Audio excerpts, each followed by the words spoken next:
courts-métrages. Le seul petit hic, c'est que les courts-métrages, il n'y a personne qui les voit. Alors, quelle est la solution à ce problème? Évidemment, on fait un festival. Alors, il y a des jeunes débrouillards à Québec qui ont décidé de faire un festival avec seulement des courts-métrages de jeunes réalisateurs. Ça s'appelle Vitesse Lumière. Vitesse Lumière a été créé il y a 2 ans. C'était un trip, c'est sûr. C'était un petit projet pilote qui n'était pas supposé d'avoir de suite. Ça se peut être juste 1 an. L'idée de base, c'était de regrouper plusieurs films, autant films étudiants que films semi-professionnels ou professionnels. Peut-être pour l'avenir, on verra tout ça. Regrouper des films de genre, des films du genre fantastique. Ça peut aller autant de l'horreur à la science-fiction, au gore, au surréalisme. C'est une histoire très simple. On est en 2004. Il n'y a plus de viande à Montréal à cause de l'épidémie de la vache folle. Fait qu'on suit quelques pushers de viande de Montréal qui vendent des boulettes de steak haché à 60$. Ah ben, merci beaucoup d'être venu aussi vite, hein. J'avais peur de manquer ma chute. Mon chum, il s'en vient du travail, puis je prépare un bon pâté chinois. This is not a canular de Francis Leclerc. C'est une sorte comme un reportage ou une bande vidéo qu'on recevrait de l'espace, mais qui vient, dans le fond, de notre futur. Mais syntoniser, c'est très important. Ceci n'est pas un canular. This is not a cannular.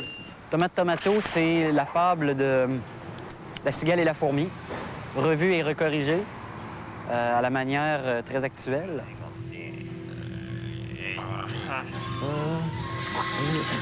Oh!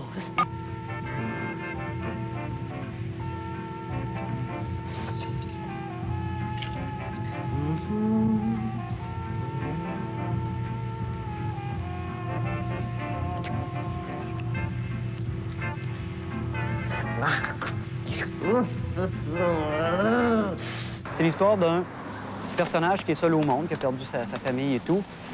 Et une gang de mafiosi essaye de, le tabasse pour essayer de faire cracher un secret que lui-même a peur de vraiment connaître. Christ, que ça t'aide dur!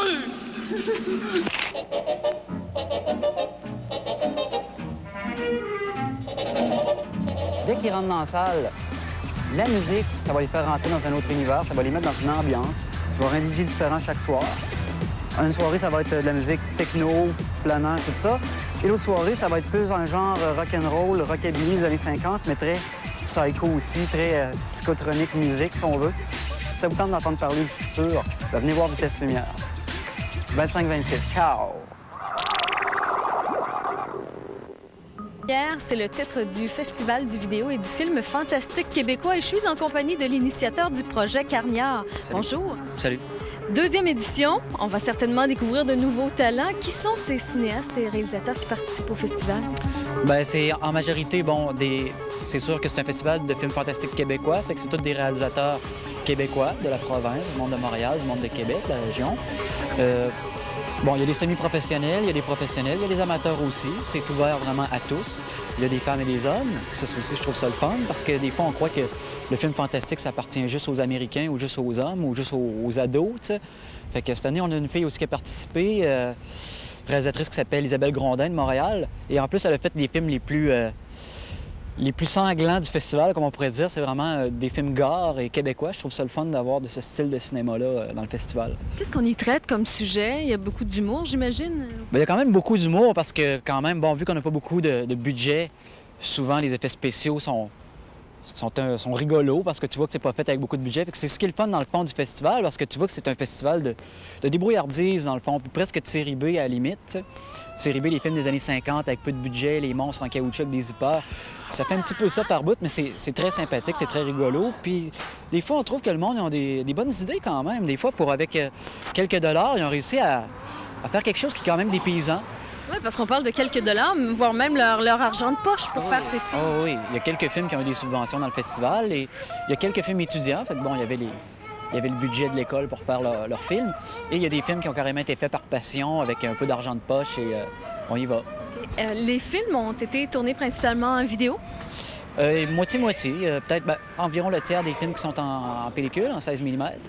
Et l'autre 3/4 qui est en vidéo. Il y a du Betacam et du VHS ou du i8, tout ça. Il y a combien de productions au total? Ce sont des courts-métrages? Quinzaine de courts-métrages en tout. Il y a un moyen-métrage environ 45 minutes. Une quinzaine de productions différentes. Il y a une réalisatrice, Isabelle Grondin, justement, qui a fait 3 films. Elle nous a envoyé 3 films, on les a sélectionnés les 3 parce que d'un, il était court. Ça nous a renvoyé 3 films d'1 heure. Ben là, elle répétait le festival à elle seule, mais 3 films courts, il n'y a aucun problème. Alors, ça se passe comment lors des soirées de projection? Est-ce qu'il y a un petit peu d'animation? Est-ce qu'il y a un spectacle d'ouverture? Bien, c'est sûr que, bon, moi, j'aime bien le côté théâtral. Fait que c'est sûr que, bon, il va y avoir un peu d'animation, du blabla entre les films, petite mise en scène avec des copains qui trippent médiéval, des choses comme ça. Il va y avoir un groupe techno aussi le 26, Neutrino, et ça, c'est des gens de Québec. Fait que c'est ça, on va aller plus loin un peu que juste le côté vidéo. Aussi, bon, il y a des DJ dans la salle. Quand les gens rentrent dans la salle, attendent que les films commencent, bien, il va y avoir des DJ qui vont mettre de la musique. Le vendredi, ça va être de la musique plus techno, ambiante. Et le samedi, c'est plus un rock'n'roll électronique des années 50. Un style musical qui pognait pas beaucoup à l'époque, qu'on connaît pas beaucoup, mais c'est ça que je voulais parce que, dans le fond, les gens, je veux qu'ils vivent une aventure nouvelle en rentrant dans la salle, tu sais. Et pour les encourager, ces talents et la relève, finalement, est-ce qu'on va procéder à une remise de prix? Bien, c'est sûr que cette année, il va y avoir des prix, mais c'est un prix honorifique, là. C'est vraiment pas un prix en argent. Je veux pas qu'il y ait d'esprit de compétition non plus entre les réalisateurs. C'est vraiment plus un prix symbolique, comme on pourrait dire. Tu sais, c'est bon, prix pour les meilleurs effets spéciaux, la meilleure atmosphère. C'est plus pour s'amuser qu'autre chose. Alors, c'est un rendez-vous à compter de demain soir vendredi et samedi soir, à la salle multi du complexe Méduse pour ce festival du vidéo et du film fantastique.